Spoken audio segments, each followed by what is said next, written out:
A Josi me fala assim que durante 6 anos ela manteve um relacionamento com um rapaz. E depois, já quase se preparando para o casamento, ela descobriu que esse rapaz era um cafajeste. Ela usa esse termo aqui. Padre, ele tinha muitas outras mulheres e mesmo estando de casamento marcado comigo, continuava encontrando-se com elas. Foi uma grande decepção. Terminei o meu namoro, mas desde então não tenho conseguido me libertar deste amor que tanto me fez mal. Já se passaram quase 2 anos e eu ainda continuo presa da mesma maneira quando o conheci, já que sempre disse que foi amor à primeira vista o que por ele senti. Padre, como fazer para poder me livrar de todas as consequências ruins que ele deixou em mim e seguir a minha vida com a possibilidade de encontrar uma outra pessoa e refazer com ela a minha vida? É estranho isso, né? Às vezes a pessoa faz uma experiência desastrosa ao lado de alguém, mesmo porque você, Josi, construiu com esse rapaz muitos sonhos. Se você namorou com ele 6 anos e já estava se preparando para casar e de repente descobriu que ele não era a pessoa que você achava ser, o que na verdade hoje você tem é um conflito de colocá-lo no verdadeiro lugar. De quem você sente saudade, né? Qual é a pessoa que hoje faz falta na sua vida? O que você pensou que ele era ou que realmente quem ele é? É uma mistura difícil de identificar. Mas às vezes a grande dificuldade de desvincular da experiência passada e prosseguir a vida é a manutenção da ilusão. Você sente muito mais falta da pessoa que você julgava existir do que realmente existia. Isso faz parte do amor platônico, né, romântico.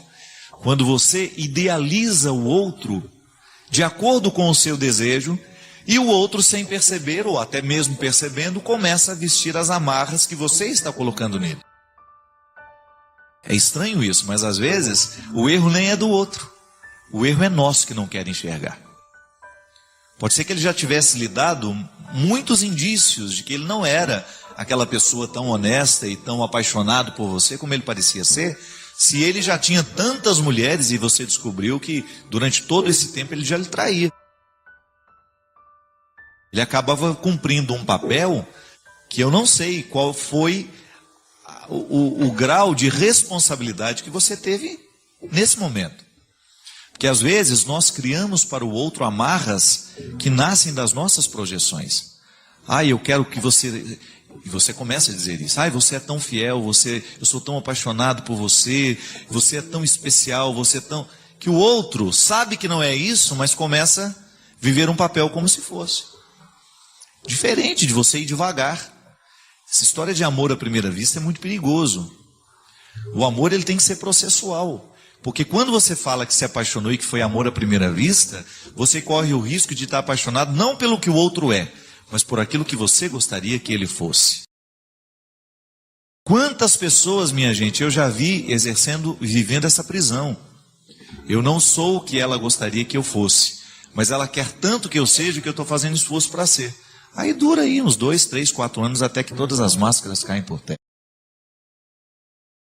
O verdadeiro amor é aquele que vai sendo descoberto à medida em que defeitos e qualidades são colocados à mesa.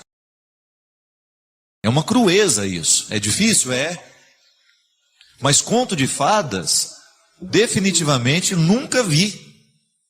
Essa história de amor romântico, perfeito, onde o outro é tudo aquilo que eu imaginava ser, não. Dê tempo ao tempo, vá devagar com o andor, porque o santo é de barro, viu? Vá devagar com o andor, porque o namorado que você tem aí é de barro, é frágil. Vá devagar com o andor, porque a sua namorada é frágil, a sua esposa é frágil. Ela tem muitos defeitos que você precisa conhecer. Até você ter o direito de eleger. Ele falou, não, conheço seus defeitos, conheço suas qualidades e quero viver o desafio de fazer isso dar certo. As prisões afetivas nascem das nossas expectativas. Então, muitas vezes, nós aprisionamos o outro nas nossas expectativas. E por que depois a gente não consegue se livrar? porque você também não consegue livrar-se da ilusão que você criou para ele. Sabe como é que uma pessoa se recupera disso? Quando ela tem coragem de reconhecer: eu não perdi tanto assim. Porque na verdade a pessoa que eu achava que eu amava nunca existiu. Ela foi uma projeção minha. E é engraçado, minha gente, que quando a pessoa consegue fazer essa reflexão, ela se liberta, como se fosse tirado uma infecção que antes estava matando. Outro dia atendi uma pessoa assim, muito rapidamente, ela me contou que o casamento tinha se desfeito. Eu não sou a favor de desfazer casamento, viu? Não me compreenda errado. Acho que tem que fazer de tudo para dar certo. Mas ela me falava assim: eu sabia da vida que ela vivia, das inúmeras traições, das mentiras o tempo todo que ele contava para ela e do tanto que ela sofria com aquilo. Aí um dia ela sofreu, ela me procurou e chorando muito falou assim: ele me abandonou e agora foi embora de vez. Aí eu perguntei para ela: mas por que você está sofrendo tanto se você sabia que ele já tinha te abandonado há muito tempo? Ele te abandonou desde o primeiro momento em que ele assumiu uma outra mulher na vida dele e tinha uma vida dupla. Todo mundo sabia dessa vida dupla. Ele te abandonou há muito tempo, há 20, 30 anos atrás, eu não sei quando foi que começou essa história de traição, e você não teve coragem de naquele momento colocar-se, como uma esposa deve colocar no momento que sabe da traição do marido. Com autoridade. Eu não sou um objeto para você usar, eu não sou um objeto para você brincar, e a fidelidade é, sem conversa, uma obrigação de todo mundo que fez uma vida a dois. É respeito, é amor. A demonstração do amor passa pela fidelidade. Aí ela me olhou assim assustada e falou: você não perdeu nada, porque você já perdeu há muito tempo. O que você fazia era velar o marido dentro da sala da sua casa que já tinha morrido há muito tempo. É velório que não acaba, é velório que não termina. Então pare de achar que você perdeu tanto e comece a descobrir que na verdade você já perdeu há muito tempo. E você já deveria ter tido maturidade para entender aquela perda naquele momento e parar de permitir que o sofrimento te acometesse tanto e provocasse tanta ferida que está te matando aos poucos. Minha gente, quando nós não nos livramos desses fardos, nós somos capazes de nos boicotar, de causar uma morte antecipada. Porque a pessoa vai perdendo a vontade de viver, ela vai perdendo a capacidade de sonhar, ela vai perdendo a capacidade de ser feliz. Por quê? Porque um dia se amarrou numa ilusão e permitiu que aquela ilusão tornasse o centro de sua vida. Agora, ela não queria ver isso. Questão de maturidade. Não tem um jeito pior de perder do que fingir que não está perdendo. É a pior maneira de perder. É quando você finge que não está perdendo. É quando você passa de mão de tinta numa parede que já está podre. Não foi Jesus que falava que de nada adiantar caiar as sepulturas? Elas continuam escondendo cadáveres. De nada adianta você passar uma tinta no túmulo. Lá por dentro existe podridão. E na nossa vida não dá para fazer um processo contrário. Diferente disso. Eu não tenho o direito de passar uma de mão de tinta numa realidade que já está podre. Eu tenho que ter coragem de mexer sim naquela ferida e tentar resolver, ainda que aquilo seja o fim de um relacionamento. Namoro, sobretudo. Namoro, minha gente, foi feito para terminar. Se não termina o namoro no momento certo, vai terminar o casamento depois, e é muito pior. Porque casamento já envolve uma terceira pessoa, já envolve um filho, já envolve um sacramento. Então não tenha medo de terminar o seu namoro se você descobre que ali você está vivendo uma ilusão. Ou que o outro está fazendo de você um território da sua ilusão. Ninguém tem obrigação de ser para o outro uma ilusão.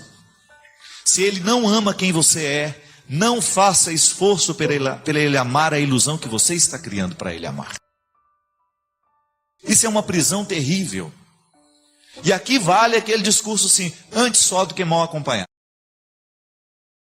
E de nada vale você ter alguém do seu lado que não ama quem você é, mas ama quem ele gostaria que você fosse. E é por isso que muitas vezes você vê aquela pessoa patinando num relacionamento, num namoro, que é autodestrutivo, que machuca, que estraga, que é infiel, às vezes até com agressão física. Já encontrei namorados que já vivem agressões físicas e não tem coragem de ter, não sei o que fazer da minha vida sem ele. Então tá bom, vai ver o que vai ser a sua vida com ele. O Ben Alves tem uma frase maravilhosa, ele fala assim: a paixão de um momento, a paixão do momento não vale o inferno da vida toda. Quebrar paixão, minha gente, é doloroso, porque a paixão não é a realidade. O amor é a realidade, paixão não. Paixão é aquele encantamento que você viu o outro pela primeira vez, ouviu ele algumas vezes e acha que aquela pessoa é a pessoa mais perfeita do mundo. Para com isso. O príncipe encantado tem unhas encravadas. Pede para ele tirar as botinhas dele para você ver. Tem suvaqueira de vez em quando. Mau hálito quando acorda. Retire essa coisa boba de ficar... A mesma coisa na amizade. Ele é o melhor amigo que eu tenho no mundo. Ele é confiável. Mentira. Uma hora ele pode cair, uma hora ele pode vacilar. E você vai ter que reconstruir aquela pessoa dentro de você do jeito certo. Padre Fábio, eu estou decepcionada com o senhor. Que ótimo. Então, a partir da decepção, você pode me conhecer. Que eu não sou um personagem para lhe agradar. Não tenho obrigação de ser um personagem para agradar ninguém. Eu tenho responsabilidade de ser, em Deus, o melhor padre que eu puder ser. Agora, se você se decepcionou comigo, porque aquilo não aconteceu como você esperava, o problema não é meu, é seu. A imaturidade não é minha, é sua. Eu sou responsável por tratar as pessoas bem e ser inteiro para cada pessoa. Você também. Quantas pessoas às vezes se decepcionaram com você? Não é? Estou decepcionada. Que bom. A partir da decepção nasce a verdade. E a partir da verdade podemos ser amigos de verdade. Não é assim? E não tem que ficar desesperado, não. Decepcionou-se com aquele seu amigo? Não tem problema. Reconstrua com ele, mas do jeito certo. Mas não era mais como era no passado. Não tem que ser. Tem que ser do jeito que pode ser agora. É assim que a gente faz a vida dar certo, minha gente. Sem ilusões. Já chega as ilusões que o mundo quer enfiar dentro de nós. Não. É realidade. Cristão nasce da realidade. Jesus não é uma ilusão. Jesus não é um conto de fadas. A proposta de Jesus não é adocicada. É uma proposta dura. Não importa o momento da vida em que você se cansou. O que importa é que é sempre possível recomeçar. É necessário recomeçar. Recomeçar é dar uma nova chance a si mesmo. É renovar as esperanças na vida e, o mais importante, acreditar em você de novo. Sofreu muito nesse período? Chorou muito? Foi limpeza da alma. Ficou com raiva das pessoas? Foi para perdoá-las um dia. Sentiu-se só por diversas vezes? É porque fechaste a porta até para os anjos. Acreditou que tudo estava perdido? Era o início da tua melhora. Pois é, agora é hora de reiniciar, de pensar na luz, de encontrar prazer nas coisas simples de novo. Que tal um corte de cabelo arrojado, diferente? Um novo curso?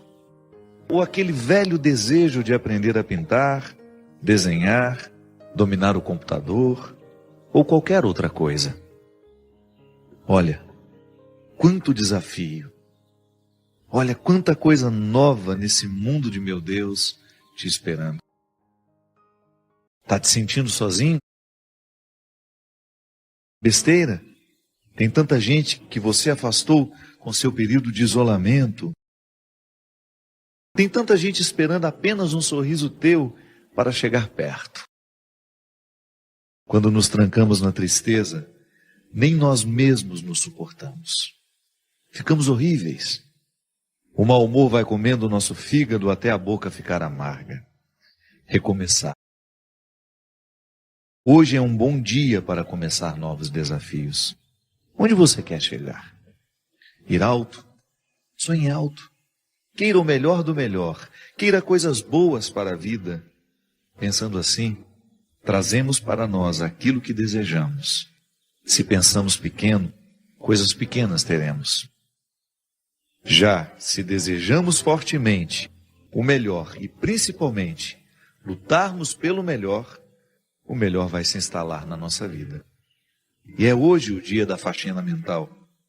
Joga fora tudo que te prende ao passado, ao mundinho de coisas tristes, fotos, peças de roupa, papel de bala, ingressos de cinema, bilhetes de viagens e toda aquela tranqueira que guardamos quando nos julgamos apaixonados. Jogue tudo fora, mas principalmente esvazie seu coração. Fique pronto para a vida, para encontrar de novo o amor. Lembre-se, somos apaixonáveis. Somos sempre capazes de amar e ser amados. Amar muitas vezes, muitas pessoas. Afinal de contas, nós somos o amor. Porque sou do tamanho daquilo que vejo e não do tamanho da minha altura. Essa faxina que o escritor desconhecido nos propõe, com esse texto que se chama Recomeçar, serve para nós nesse momento em que, ao olharmos para a morte do outro, pensamos a nós. Na filosofia a gente aprende que a única forma que a gente tem de experimentar a morte, antes de morrer, é claro, né? Porque a morte é o acontecimento que nós vamos, de fato, saber o que é morrer, é no momento que a gente morre. Não há uma outra forma de experimentar a morte pessoal senão morrendo. Então, como isso vai ser o ato definitivo, eu antecipo essa experiência quando eu olho para aqueles que morrem ao meu lado. E de alguma forma nós nos olhamos naquelas pessoas que se foram. É uma maneira que eu tenho, que você tem, de olhar para a sua morte, é naquele que morre. É um impacto sobre nós. A morte dos outros nos impacta. E ao olhar, ao sentir esse impacto, é natural que você também passe a sua vida limpa. Que todos nós queremos ser felizes. Às vezes não somos felizes é por causa das escolhas erradas que a gente faz. E quando eu falo de felicidade, eu não estou falando de ausência de problemas. Essa é utópica, essa não existe. Eu estou falando da possibilidade de nós vivermos confortáveis em nós. De você olhar para a vida que você está vivendo e você ficar satisfeito com o resultado que você está tendo. Isso é possível. A nossa vocação é essa. Não é ter uma vida extraordinária. Porque às vezes a gente olha para as pessoas famosas, né? A gente fala, nossa, que vida extraordinária deve ter aquela pessoa. Nada. Os palcos não são eternos. Aquele astro do cinema que você vê brilhando na tela, olha o que aconteceu com ele. Um homem que ganhou Oscar, um homem que ganhou inúmeros prêmios ao longo da sua vida e de repente não consegue administrar a infelicidade do momento, ou não soube administrar o sair de cena, porque isso também é perigoso. Ninguém está livre de perder o sentido da vida. E eu particularmente penso que pode ser para mim e para você uma oportunidade de nós revermos o que estamos fazendo na nossa vida. Às vezes a gente corre demais, às vezes a gente se expõe a um contexto de tanta necessidade, que a gente acaba morrendo antes da hora. Talvez esteja numa época em que as pessoas precisarão simplificar as suas vidas. Que quanto mais a gente pode, mais complexo a gente fica.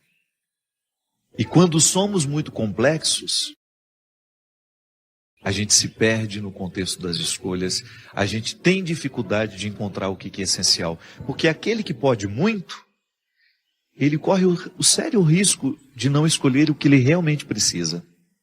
Porque entre aquilo que a gente pode e entre aquilo que a gente realmente precisa, há uma distância muito grande. São muitos os excessos que nós alimentamos como prioridade, como algo inadiável. Urgente é viver, minha gente. Urgente é voltar para casa, encontrar os filhos que a gente tem. Urgente é amar. E às vezes essa urgência, porque a gente quer chegar, nós somos capazes de parar hoje e esperar ali algumas horas, porque isso é urgente. Às vezes a gente confunde, né? Urgência não é você correr para chegar. A urgência é você querer chegar. Então, às vezes, porque eu quero realmente chegar, eu vou precisar dormir algumas horas para que eu tenha condições de chegar bem. Não me expor ao risco desnecessário, porque a vida já tem riscos demais. Aí, por amor, como dizia o poeta, né? O escritor, o amor não desiste de nós. A gente pode até desistir dele, mas se tem uma coisa que você nunca vai perder na vida, é a insistência do amor por você. Ele quer abrigar o seu coração, porque nós somos feitos para isso. Pode observar, os momentos em que você mais foi feliz na vida, foi o momento que você amou intensamente. Não foi o momento que você ganhou dinheiro, não foi o momento que você fez sucesso. Mesmo porque o dinheiro e o sucesso, essas coisas só têm sentido se você tem pessoas que te amam ao seu lado. Jesus já falava isso. O dinheiro só tem sentido se for para gastar com as pessoas que nós amamos. Então, de nada vale você ter construído toda uma estrutura se lhe faltam pessoas que ajudem a significar essa estrutura construída. Isso é urgente. É você administrar a sua vida para que você tenha condições de estar mais tempo ao lado dos que você ama. Porque é assim mesmo, chega um momento em que você descobre que o essencial, o que realmente importa, se opõe muito ao jeito como nós vivemos. É que, na verdade, a sociedade de consumo nos coloca dentro de um movimento que a gente não sabe onde vai parar. Então você vai incrementando a sua vida de um jeito. Uma casa aqui, uma casa ali, um apartamento aqui, isso ali, 2 carros. E você vai multiplicando o seu gasto e você vai perdendo o direito de desacelerar. Ou então as pessoas que são dependentes de você. Às vezes é assim mesmo. É tanta gente que depende de nós que a gente não tem o direito nem de adoecer. Aí é a hora de você distribuir as responsabilidades, né?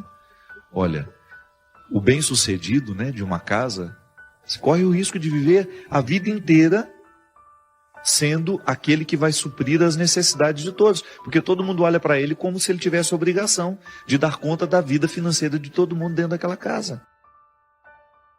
Volto a dizer, tem de fazer a gente pensar na qualidade de vida que nós estamos tendo. Não dá para desperdiçar a vida assim mesmo. Às vezes falta a oportunidade do desacelerar, de nos colocar ao lado das pessoas que nós amamos. Eu não me canso de pensar sobre isso, minha gente. O melhor lugar do mundo é um só. É aquele que nos dá a oportunidade de estarmos ao lado das pessoas que nós amamos.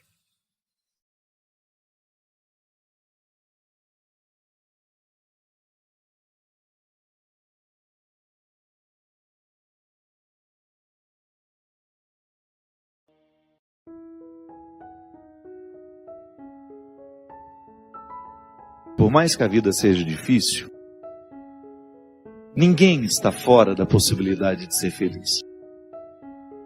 Apesar de todos os problemas que tem, de todos os limites que precisa enfrentar, faz parte da nossa condição humana. Ninguém tem vida perfeita.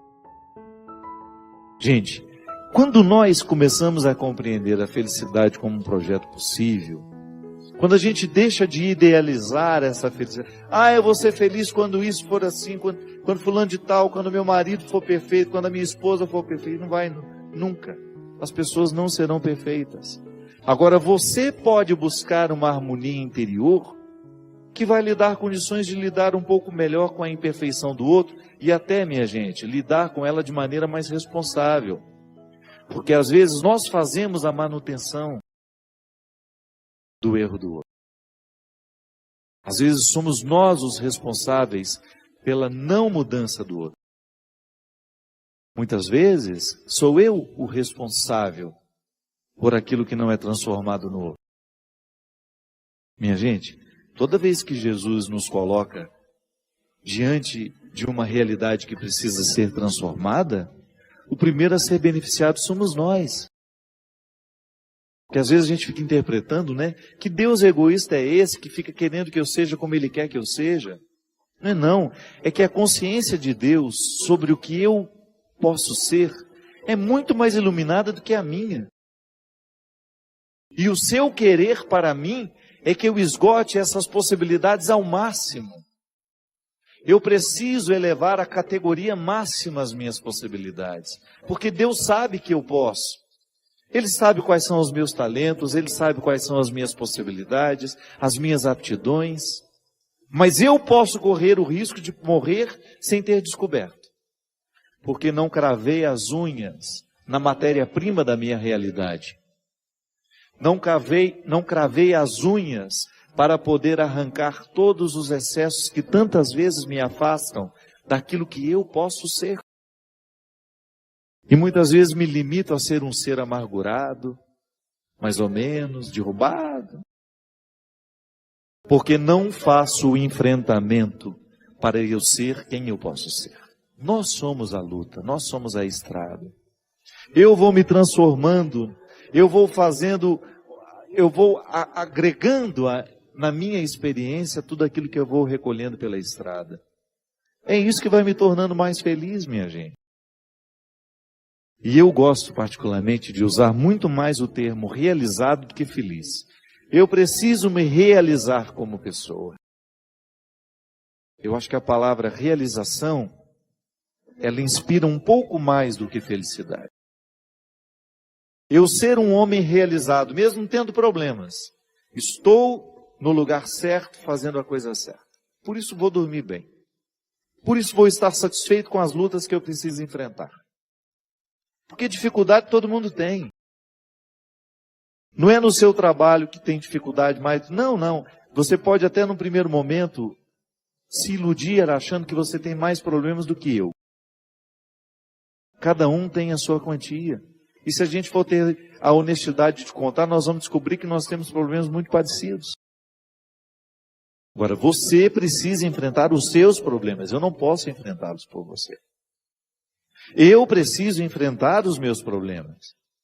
Eu tenho lá, na estrutura da minha vida, os problemas que são próprios da minha vida. Que são próprios do meu ser. Da estrutura que me cerca. E preciso administrar diariamente tudo isso para que eu tenha o direito de extrair a satisfação de ser quem eu sou. Um médico, por exemplo, ele tem os problemas que são próprios da profissão dele. E ele consegue ser feliz mesmo tendo todas as dificuldades ali. Por quê? Porque ele enfia as unhas na realidade e vai lá buscar o motivo da sua satisfação. A satisfação é um diamante que nós vamos encontrar todo dia, no meio dos cascalhos. Porque se você resolve prestar atenção naquilo que deu errado, você vai se distrair com os cascalhos e você nunca vai chegar ao diamante da realidade. Quantas coisas dão errada todo dia? Se você escolhe ficar nelas, você vai ficando aborrecido com o tempo, amargurado.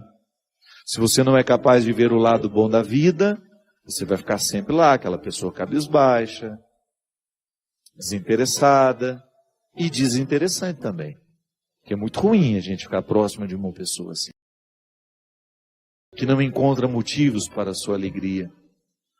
Que fica sempre pedindo o diamante do outro que não encontrou o seu. Não é justo com o outro. Não é justo com você. Você tem o dom de garimpar esse diamante em você. Não queira recolher o diamante que o outro alcançou. É seu, é sua luta. E outra, você pode até se iludir, o diamante que ele alcançou vai me trazer alegria. Não traz, não. O diamante da realidade só tem brilho aos olhos de quem o de fato produziu. Quem de fato o produziu. Eu preciso produzir na estrutura da minha realidade um diamante por dia. Porque é com esse diamante na mão que eu encerro o dia. É com ele que eu enfrento a noite. E é com ele que eu recebo o dia de amanhã. Só que amanhã ele não serve mais. O diamante de hoje brilhou hoje. O diamante de hoje me enriqueceu hoje. Amanhã eu tenho que começar a luta toda de novo. porque ele não sobrevive à luz do dia amanhã. Serviu para hoje. Amanhã a realidade será outra.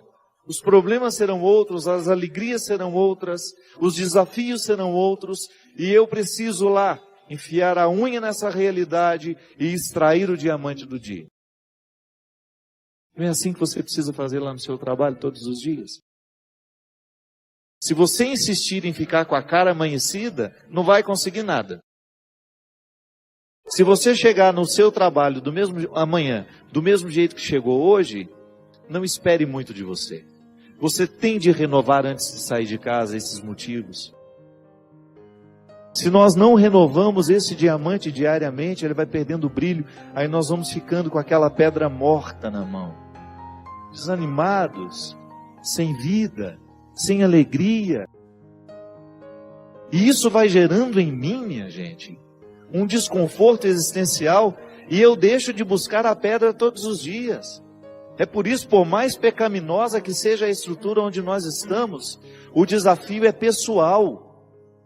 Eu tenho que buscar a pedra, o diamante que está no meio de tantos cascalhos, porque senão a minha vida vai perdendo sentido, a minha vida vai perdendo o brilho, vai perdendo o viço. Se na sua casa, se você não fizer a sua busca por ser o melhor filho, o esposo fiel, a esposa fiel, o irmão, isso vai perdendo com o tempo. E daqui a pouco você não acredita mais na sua experiência. Quando você deixa de acreditar naquilo que você pode alcançar de você mesmo, você está decretando a sua sentença de morte.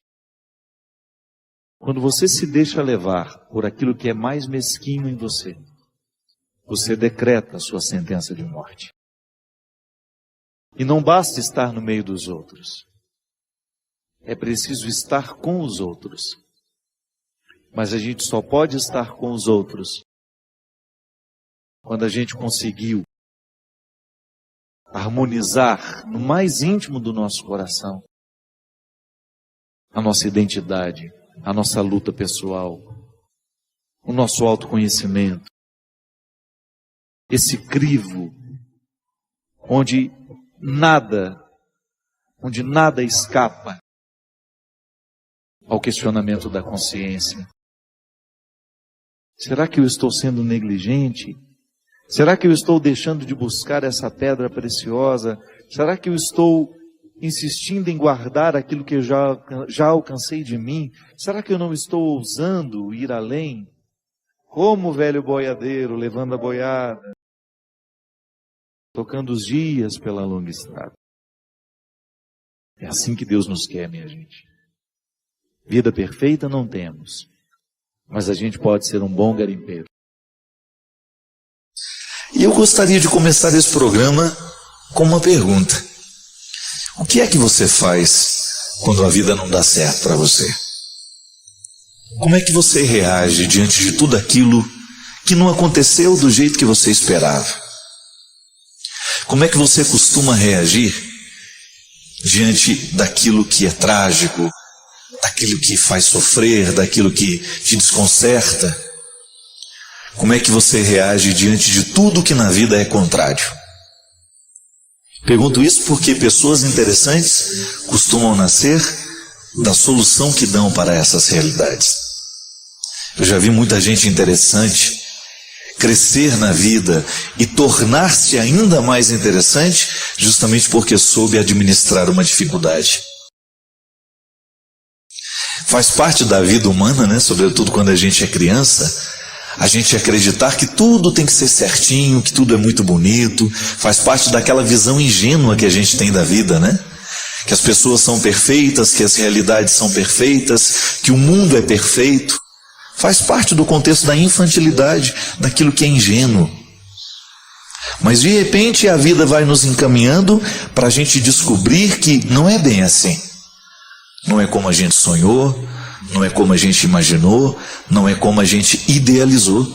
É o momento em que o ser humano começa a lidar com seus fracassos. Porque a gente só sabe que é fracasso à medida que a gente toma consciência dele e administra. Não é verdade?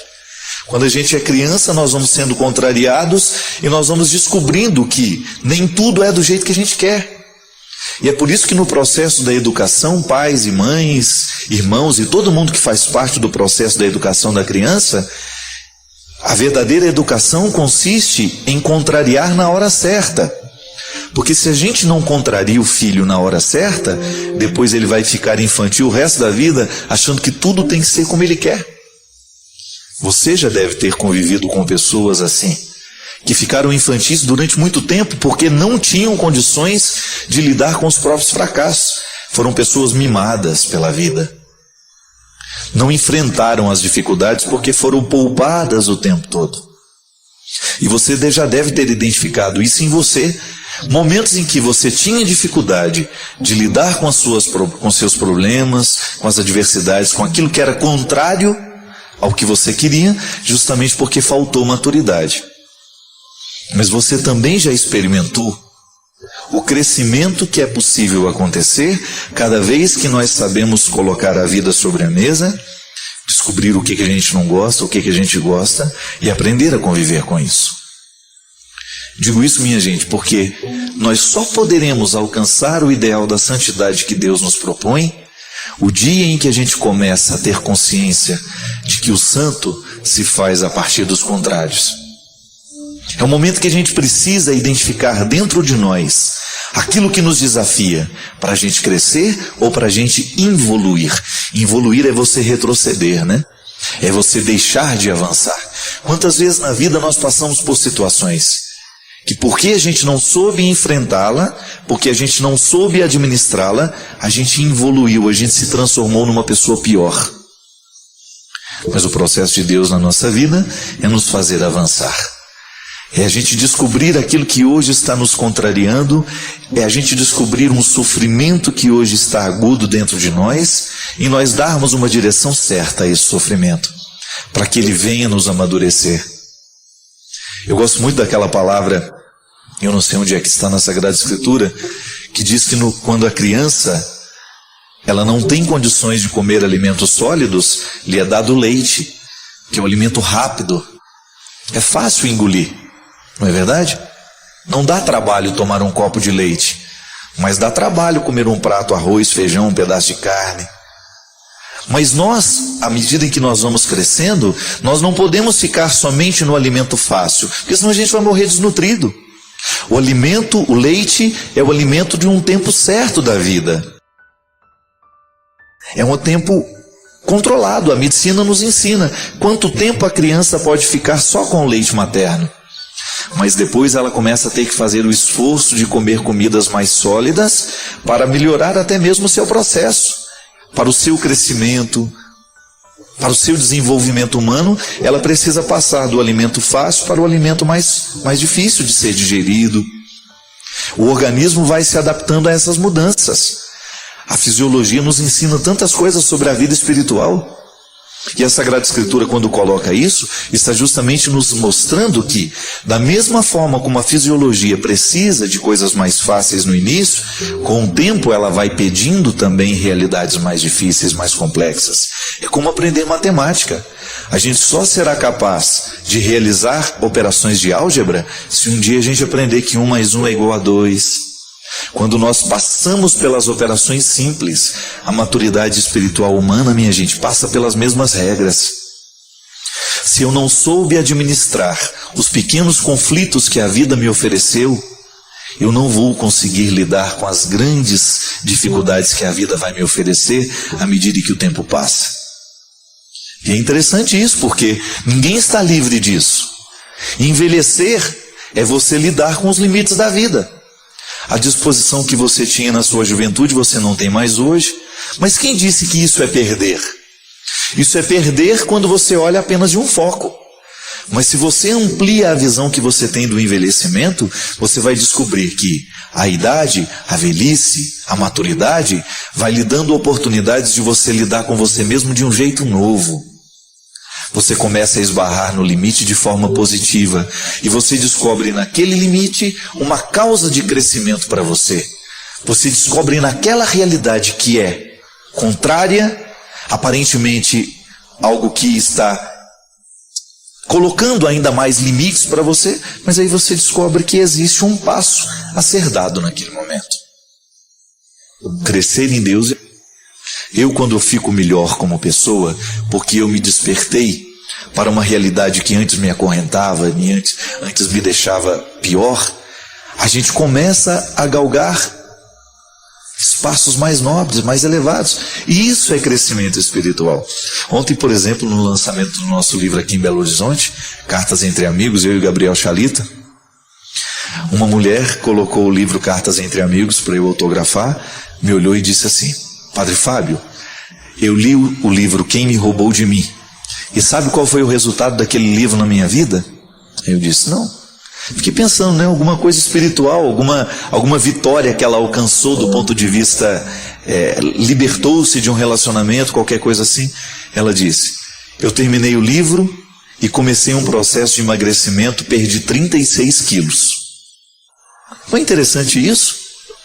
Uma leitura espiritual influenciar na sua disciplina física.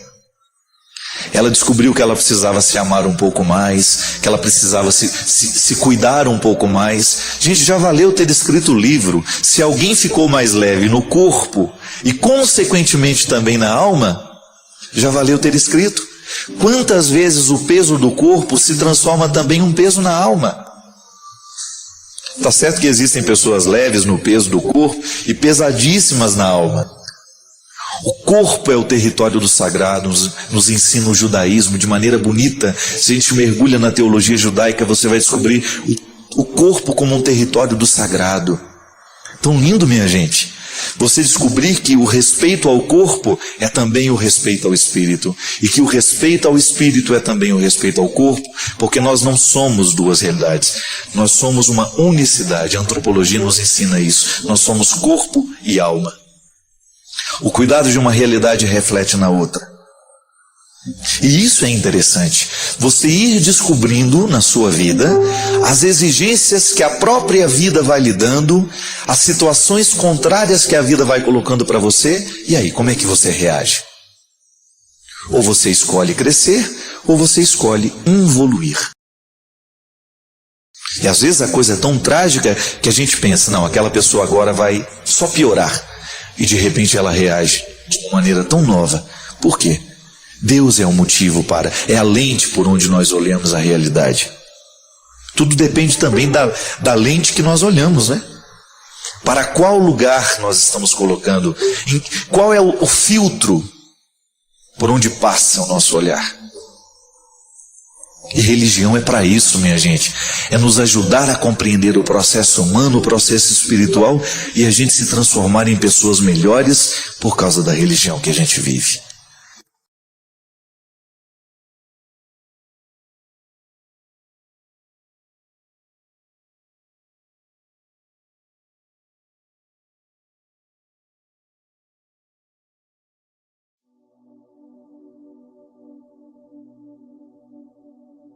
Quem sempre no pânico sabe como é ruim sentir o que a gente sente.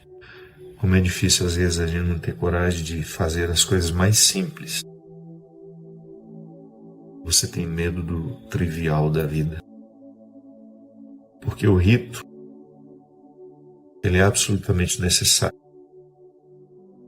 O rito da vida. O ritual. E às vezes o pânico, a depressão nos coloca indispostos ao rito. O rito do dia a dia. Você fica desencorajado para ir, para fazer, para falar. Sempre, minha gente, nos últimos anos, as coisas mais simples que eu precisava fazer, eu achava que eu não ia dar. Uma missa, eu ia me aproximando do local e eu não vou dar conta de fazer. Precisava ir ao aeroporto para pegar um avião. Não ia dar conta de pegar o avião e chegar até o lugar. Sabe quando você precisa pensar em cada fase do processo? E em cada fase do processo você acha pesado demais para você? O Paulo, que é um motorista que me levou durante todos esses anos nas distâncias mais curtas, Levava para o aeroporto às vezes 2, 3 vezes na semana.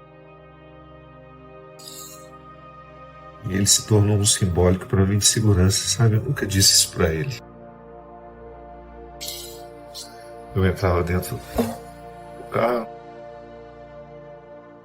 Nos últimos anos, quando ia chegando a hora de ir, eu tinha algum desarranjo físico, sabe? Ou eu tinha uma febre, eu tinha diarreia, tinha ânsia de vômito, tinha tanta coisa. Aí parava o carro, eu entrava, chegava no aeroporto. Quando eu precisava descer do carro, e eu olhava para ele sem ter ideia do que se passava dentro de mim, né? Geralmente eu me despedia dele assim: meu amigo, não vejo a hora de lhe ver de novo. Ele ria. E assim, quando eu chegava em Guarulhos, era a melhor coisa que tinha, era ver o Paulo ali no meio das pessoas. Então, quando vai ficando um processo difícil,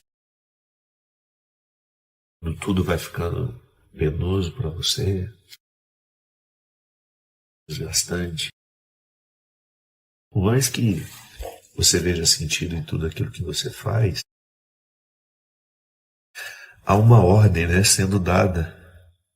Há uma ordem sendo dada dentro de você. Muda. Mexe as peças do jogo. Né? Faça alguma coisa. Do jeito que você está jogando, você está perdendo. Aí você entra numa outra dimensão. Nossa, não é o que eu faço. Quantas vezes eu escuto isso, né? Você não pode parar.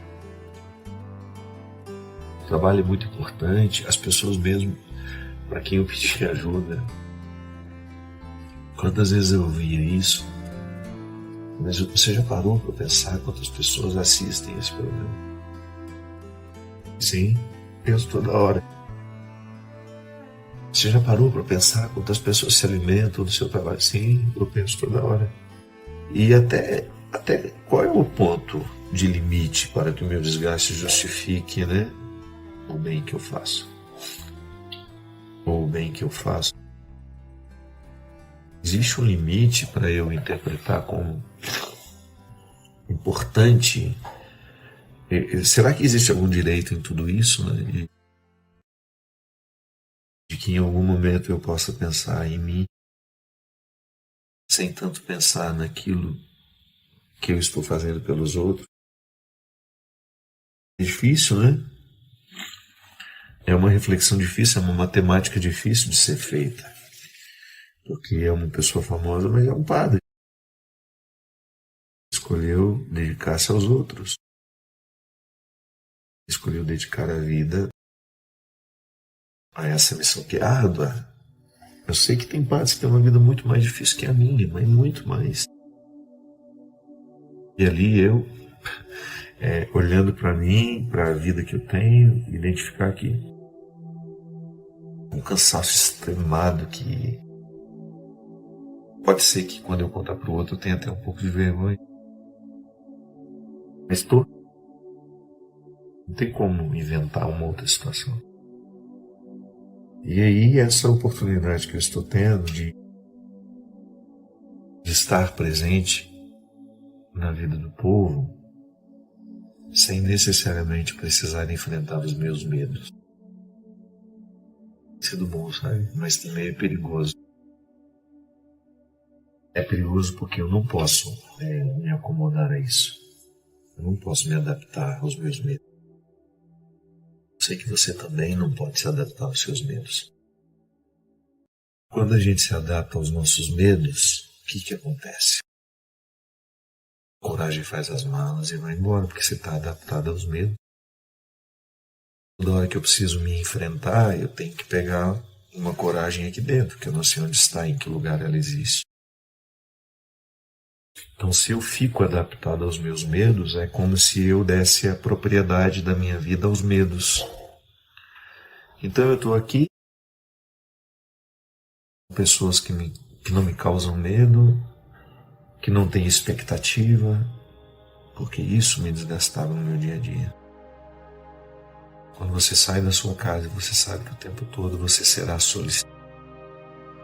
No primeiro momento isso é tão bom, depois isso é tão pesado.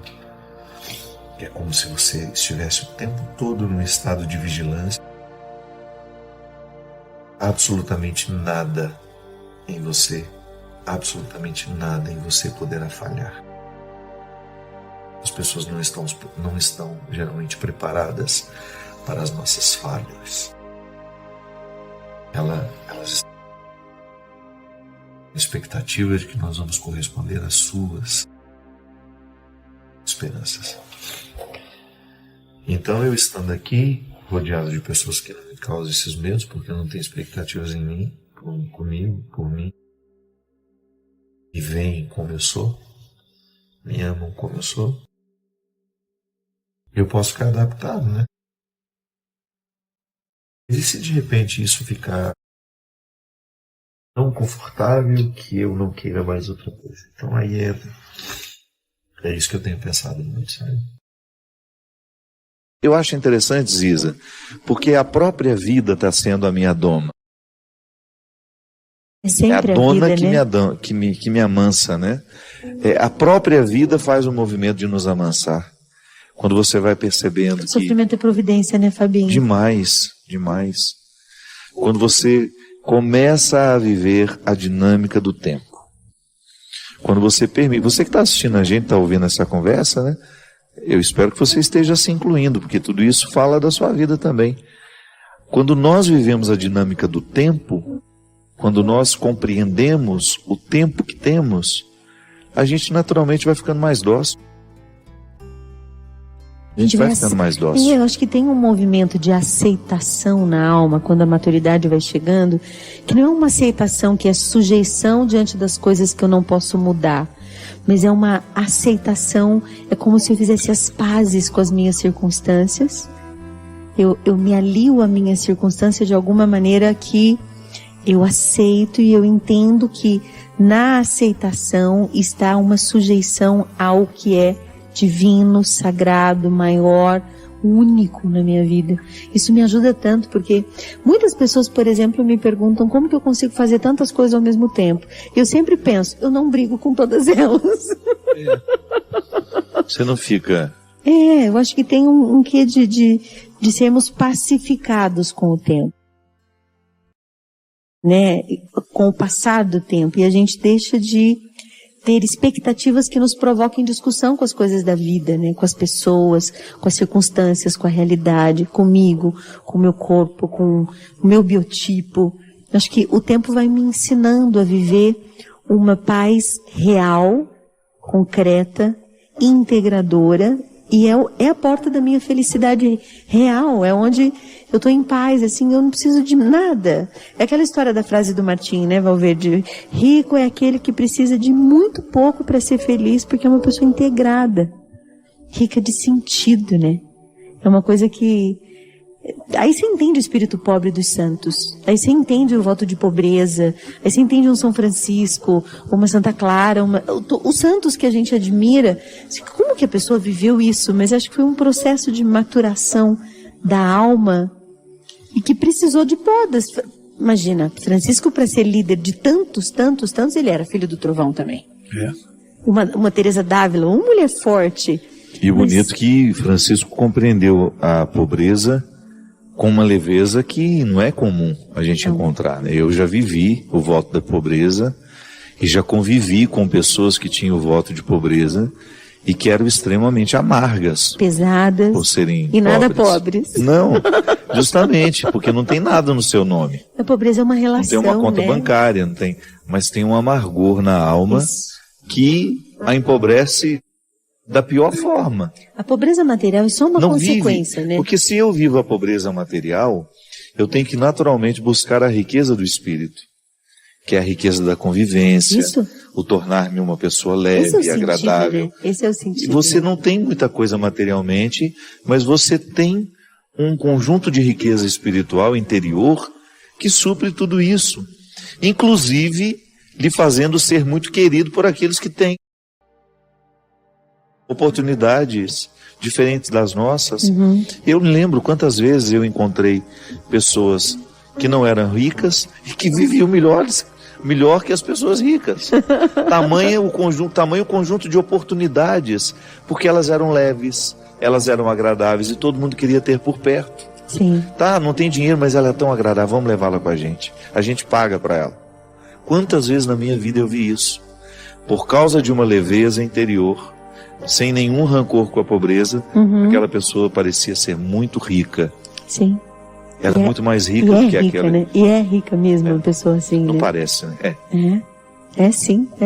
É aquela sensação de ter tudo o que tem e o que é em si o tempo todo. Levemente, simplesmente, né? Eu quero tanto ser assim. Deus me ajude. Pois é. Deus me ajude. Só pedir, continuar pedindo que ele Vamos seja o pedir, guardião, né? e a gente ficar atento àquilo que ele guarda. Né? Porque eu, quando estou atento ao que Deus está guardando, eu me torno um parceiro dele nessa guarda. Eu gosto muito daquela expressão que você usa, acho que é de Santa Teresa, né? De baixar a porta do castelo. Sim. E de levantar a porta do castelo. Isso é ser guardião de si. É você ter a exata percepção daquilo que precisa ser continuado, daquilo que precisa ser aberto, mas daquilo que também precisa ser terminado e fechado. Fechado, protegido, esperado, silenciado. A gente tem direito, né? Porque às vezes a gente é educado na igreja de que o cristão ele tem que dizer sim e amém para tudo. Não, o cristão forte mesmo, ele diz não. Você lembra que no auge do meu sofrimento, dessa crise que eu tenho enfrentado, você me ligou oferecendo ajuda e eu honestamente disse, Isa, eu estou num momento que ainda estou com a porta levantada. Estou solidificando. Não estou para receber visita ainda. Uhum. Isso é bom. É bom você ter a consciência do que você é capaz. E você não se violentar. E também não ser obrigado a dizer sim, ser livre para dizer não, né? Não, dizer não significa que eu não amo. Justamente. Né? Ter esse espírito livre, amado. Lamber as feridas, né? Eu acho bonitinho, eu tenho lá as minhas crianças e eu fico vendo como elas se lambem para curar. É um processo de cuidado um com o outro. Processo. E no momento, a metáfora do lamber as feridas, ela é muito sugestiva, porque é como se eu estivesse retirando todo o processo infeccioso. Dando-se tempo. Dando tempo. Cuidado. Purgando literalmente aquilo que está excessivo em mim, aquilo que está me inflamando, aquilo que está trovejando dentro de mim e que tantas vezes me torna uma pessoa insuportável aos outros. Porque uma das preocupações que eu tenho em de viver com muita responsabilidade a minha conversão é que eu não quero ser insuportável aos outros. Eu acho tão ruim quando me deparo com uma pessoa insuportável, com uma pessoa difícil, que a primeira coisa que me ocorre é, gente, eu não quero ser assim. Já é um bom começo, meu pai. Já é um bom começo, não é? Já é um bom começo. A gente na viagem, a gente veio falando, né, às vezes de pessoas que erram na mão, do tanto que se expõem, da maneira como se expõem. É um sinalizador para a gente, eu não Sim. quero ser assim também. Eu quero ter o ponto de equilíbrio, eu quero saber até onde me é justo chegar. Até onde é de direito ir. E é ouvir-se, né? Ouvir-se corajosamente, assim. Esses dias eu estava com o Agostinho Agostinho Busato, lá em Curitiba, e ele dizia, ouça seu coração com coragem. Ele é sábio, mas você precisa ouvir. Precisa ouvir. Com coragem e comprometimento com você mesma. Que nesse compromisso é a terra fértil para um compromisso com Deus verdadeiro, né? E acho que a gente só se cuida se a gente se ouve. É isso mesmo. Tem que se ouvir.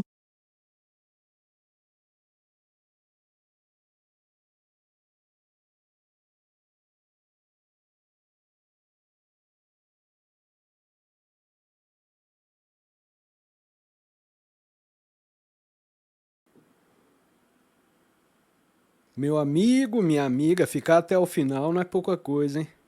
Mostra que você se importou o suficiente para ir além da superfície.